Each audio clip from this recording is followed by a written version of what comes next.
ओम गुरु सत्ताय नमः।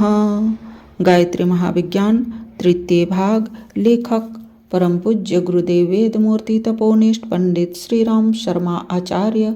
आइए पढ़ते हैं, सुनते हैं और समझने का प्रयास करते हैं। गायत्री मंत्र हमारे साथ साथ। ओम भूर्भुवः स्वाहा तत्सवितुर्वरेण्यं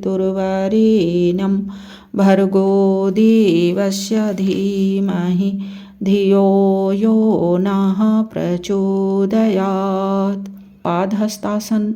सीधे खड़े हो जाइए। फिर धीरे धीरे हाथों को नीचे ले जाकर हाथ से पैरों के दोनों अंगूठों को पकड़िए। पैर आपस में मिले और बिल्कुल सीधे रहे, घुटने मुड़ने न पावे। इसके बाद दोनों हाथों के बीच से भीतर की ओर ले जाकर नाक सीधा घुटनों से मिलाइए। दाहिने हाथ से बाएं पैर और बाएं हाथ से दाहिने पैर का अंगूठा पकड़ करके भी यह किया जाता है। इस आसन को करते समय पेट को भीतर की ओर खूब जोर से खींचना चाहिए। उत्कटासन। सीधे खड़े हो जाइए। दोनों पैर, घुटने, एड़ी और पंजे आपस में मिले रहने चाहिए। दोनों हाथ कमर पर रहे। पेट को कुछ भीतर की तरफ खींचिए और घुटनों को मोड़ते हुए शरीर सीधा रखते हुए उसे धीरे धीरे पीछे की ओर झुकाइए। इस प्रकार बिल्कुल उस तरह हो जाइए जैसे कुर्सी पर बैठते हैं। जब कमर झुककर घुटनों के सामने हो जाए तो उसी दशा में स्थिर हो जाना चाहिए।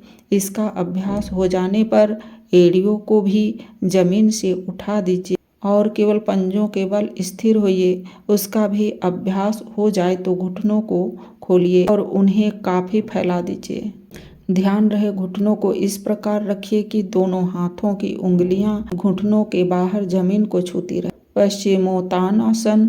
पैरों को लंबा फैला दीजिए। दोनों पैर मिले रहे, घुटने मुड़ने न हो, बिल्कुल सीधे रहें। टांगे जमीन से लगी रहे। इसके बाद टांगों को झुकाकर दोनों हाथों से पैरों के दोनों घुटनों को पकड़िए। ध्यान रहे कि पैर जमीन से जरा भी न उठने पावे। पैरों के अंगूठे पकड़कर सिर दोनों घुटनों के बीच में करके यह प्रयत्न करना चाहिए कि सिर घुटनों पर या उनके भी आगे रखा जा सके। यदि बन सके तो हाथ की कोहनियों को जमीन से छुआना चाहिए। शुरू में पैर फैलाकर और घुटने सीधे रखकर कमर आगे झुकाकर अंगूठे पकड़ने का प्रयत्न करना चाहिए और धीरे धीरे पकड़ने लग जाने पर सिर घुटनों पर रखने का प्रयत्न करना चाहिए। सर्पासन। पेट के बल आसन पर लेट जाइए। फिर दोनों हाथों के पंजे जमीन पर टेक कर हाथ खड़े कर दीजिए। पंजे नाभि के पास रहे। शरीर पूरी तरह जमीन से चिपटा हो। मूल घुटने यहाँ तक कि पैर के पंजों की पीठ तक जमीन से पूरी तरह चिपकी हो। अब क्रमशः सिर, गर्दन, गला, छाती और पेट को धीरे धीरे जमीन से उठाते जाइए और जितना तान सके तान दीजिए। दृष्टि सामने रहे। शरीर सांप के फन की तरह तना खड़ा रहे। नाभि के पास शरीर जमीन से उठा रहना चाहिए। धनुरासन। आसन पर लेट जाइए। दोनों पैरों को घुटनों से मोड़कर पीछे की तरफ ले जाइए और हाथ भी पीछे ले जाकर दोनों पैरों को पकड़ लीजिए।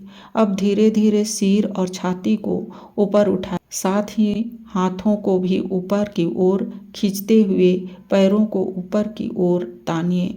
आगे पीछे शरीर इतना उठा दीजिए कि केवल पेट और पेडू जमीन से लगे रह जाए। शरीर का बाकी तमाम हिस्सा उठ जाए और शरीर खींचकर धनुष के आकार का हो जाए।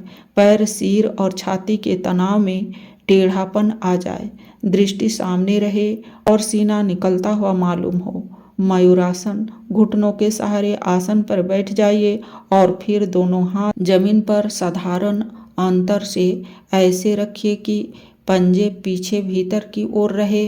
अब दोनों पैरों को पीछे ले जाकर पंजों के बल होइए और हाथों की दोनों कोहनियों नाभि के दोनों तरफ लगाकर छाती और सिर को आगे दबाते हुए पैरों को जमीन से ऊपर उठाने का प्रयत्न कीजिए। जब पैर जमीन से उठकर कोहनियों के समानांतर आ जाए तो सिर और छाती को भी सीधा कर दीजिए। सारा शरीर हाथों की कोहनियों पर सीधा आकर तुल जाना चाहिए। यह 8 आसन ऐसे हैं जो अधिक कष्ट साध्य न होते हुए भी मर्मों और संधियों पर प्रभाव डालने वाले हैं। शास्त्रों में इनकी विशेष प्रशंसा है। इन सबके द्वारा जो लाभ होते हैं उसका सम्मिलित लाभ सूर्य नमस्कार से होता है। यह एक ही आसन कई आसनों के मिश्रण से बना है। इसका परस्पर ऐसा क्रमवत तारतम्य है कि अलग अलग आसनों की अपेक्षा यह एक ही आसन अधिक लाभप्रद सिद्ध होता है।